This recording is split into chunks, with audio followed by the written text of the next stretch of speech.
the darkness on the Rainford Crank Caverns. They call them Crank Caverns, a place the earth wanted to forget. Old sandstone quarries carved deep beneath the fields outside Rainford, Merseyside. A maze of tunnels and caverns that once echoed with hammers and pickaxes, but now only answer to the footsteps of the curious and the damned.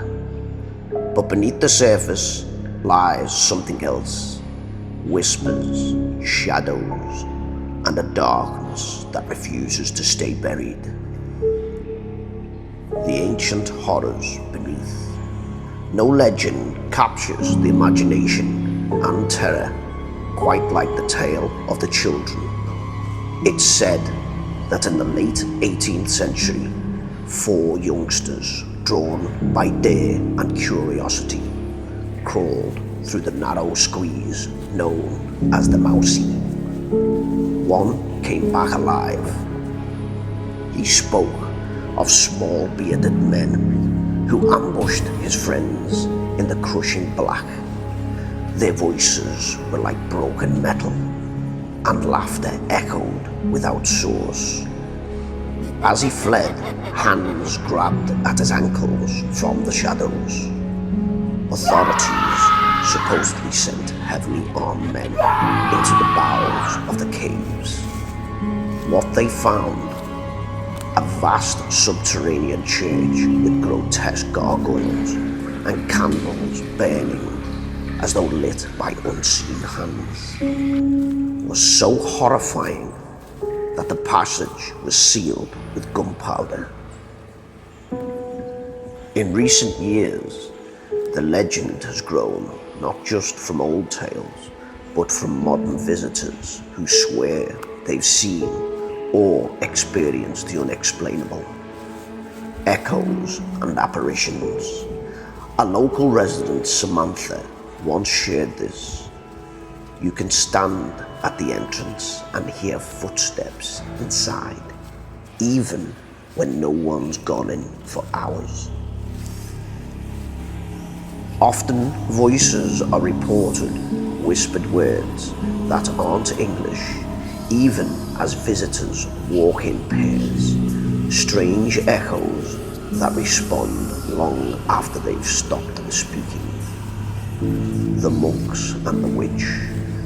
Other locals swear they've seen figures drifting deep in the tunnels, a ghostly monk hooded in dust, as if still tending spiritual duties in the darkness. A witch-like face that seems carved into the stone, only to blink and vanish when viewed from the corner of the eye. These aren't just children's stories. They're accounts from adults who felt something brush past them in the near total dark. Lost explorers and bodies never found. Online urban explorer communities have threads dedicated to the caverns, and some posts go beyond folklore into disturbing personal accounts.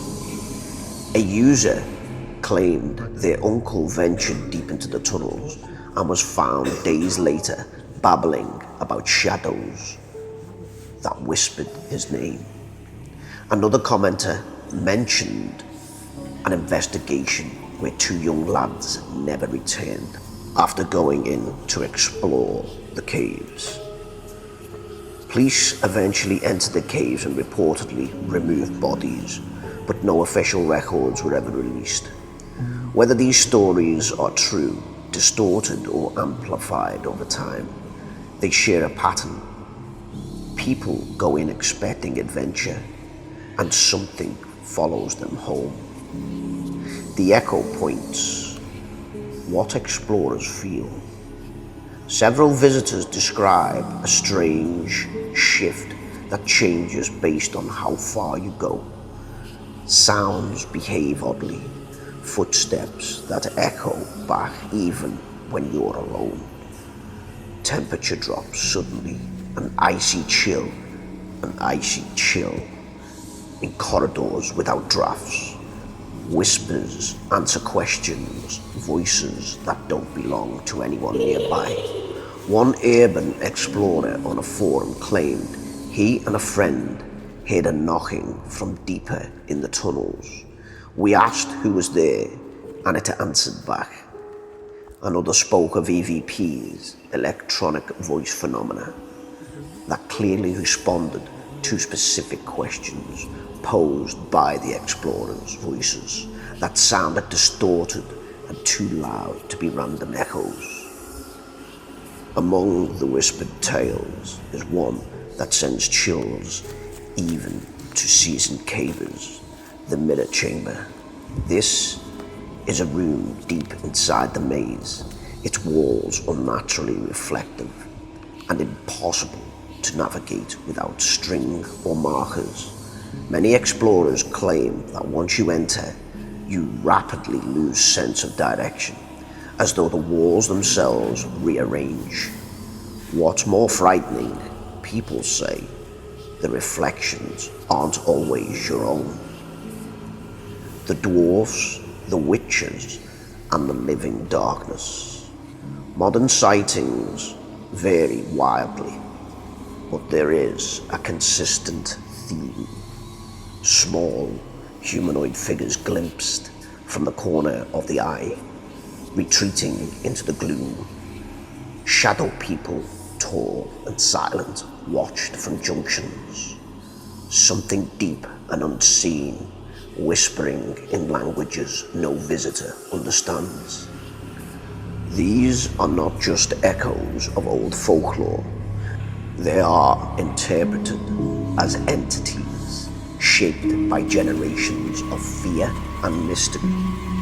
And then there's the creep you feel, not see. More than sightings, people describe a presence, a sensation of being hunted, a sudden pressure on the back of the neck, breath brushing your shoulder, a voice behind you that stops the second you turn. These aren't funny feelings. They are the kind storytellers use when they can't quite explain what happened next. Crank Caverns has no official lighting, no guided paths, no safety rails, yet people keep entering. Some say it's curiosity, some say it's disbelief in the old tales. Others say something pulls them in like a whisper too familiar to ignore. Whatever it is, the caves don't forget, and neither do the ones who go in. The nodes of darkness, Crank Caverns and the thin places. Crank Caverns is not alone. Across Merseyside and far beyond, there are other places that feel wrong. These places where the ground dips, the trees lean inward, and the air seems to hum quietly with something ancient and watching. Locals whisper that these are thin places, nodes, where the veil between worlds stretches like worn cloth. Sometimes it holds something, sometimes it tears, and when it tears, things slip through. The Bloody Acre, a brother to the caverns, not far from where the caverns stand, a mere 20-minute drive back to the area of Chilwell in Liverpool, stands the Bloody Acre. I have a video covering this. The Bloody Acre, a small patch of land ringed by trees that lean as if they're listening. People say the soil there feels heavy, as though it remembers every footstep that has ever crossed it. Old stories claim that livestock avoided gazing near it. Dog walkers say their pets refuse to go anywhere near it. Children who played too close would come home pale, quiet, and unable to explain why they felt as though someone had been calling their name.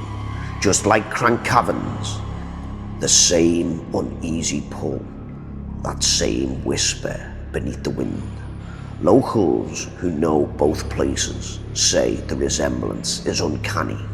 The same atmosphere of dread, the same oppressive silence, the same sense that something lives just beneath the surface and waits. It's as if these places are linked points in a hidden network stretched across the world. The thin nodes around the earth, folklore from distant countries speak of similar places. Sinkholes swallowed whole villages and returned only echoes. Cave mouths that change shape when no one is looking. Forest hollows where lights flicker like lanterns, only to vanish when followed. Different cultures, different names, but the same warning. Do not follow the voices, do not answer when the darkness calls you, because in these nodes, where worlds overlap, predators wait. Not animals, not ghosts, something far older. The creatures of the Vale, across generations, survivors and half-remembered witnesses describe the same kind of being, no matter the country or the time. Creatures that linger at cave mouths, at sinkholes, at the edges of tunnels like Crank Caverns. They are not tall, they are not monstrous in the obvious way. Instead, they look almost familiar. Small figures, child-sized, bent, narrow-shouldered, with limbs too long, as if someone stretched them in the wrong direction. Their faces are where the horror lives. Pale skin, the colour of a candle wax. Mouths too wide, lips cracked, teeth small and numerous, packed in like those of a fish. Eyes that shine wet and black, reflecting light, even when there isn't any. And when they smile, it isn't joy, it's hunger. Witnesses say they imitate voices perfectly. A missing brother, a laughing friend, a mother calling from just out of sight. They whisper from the dark. There's something down here. Don't be afraid. Their words tremble with warmth, curiosity, trust. Children follow step after step, drawn toward the darkness like moths to a flame. And once inside, once the light disappears, the voices change. They stop sounding human. They become wet, clicking, animal. And by then, it's too late. What happens in the dark? Folklore says these creatures don't hunt in the way predators do. They wait. They live where dimensions collide, in spaces that are not entirely here and not entirely somewhere else. When a child steps into the threshold, the world shifts around them like water disturbed by stone. The tunnels feel narrower, the air thickens, the path home vanishes. The last thing many legends describe is the feeling of small hands brushing against skin in the dark, cold, curious, almost gentle. Almost. Because the feeding is slow, not driven by hunger, but ritual. Bones scattered on stone floors, tiny bite marks etched into them like signatures. And somewhere far deeper underground, soft laughter. A pattern older than history. Whether it's Crank Caverns, the Bloody Acre, or nameless caves on distant continents, the pattern is always the same. Children hear voices. They disappear into the openings in the earth The ground swallows them, and the place becomes a legend. People say these creatures are wardens of the thin places, guardians or parasites. They do not cross freely. They need someone to step across first. And once that boundary is crossed, the child doesn't belong to our world anymore. They belong to the darkness between worlds. Maybe these caverns and hollows dotted around the earth aren't random. Maybe they are gateways, points where reality loosens and something on the other side passes through. Curious, hungry, patient. Crank Caverns is just one. The Bloody Acre is another. And somewhere out there, more of them are waiting. Waiting for footsteps. Waiting for laughter. Waiting for a child who doesn't yet know that some voices are not meant to be answered. I am Mr. Strange, and this has been another tale from Merseyside's haunted past.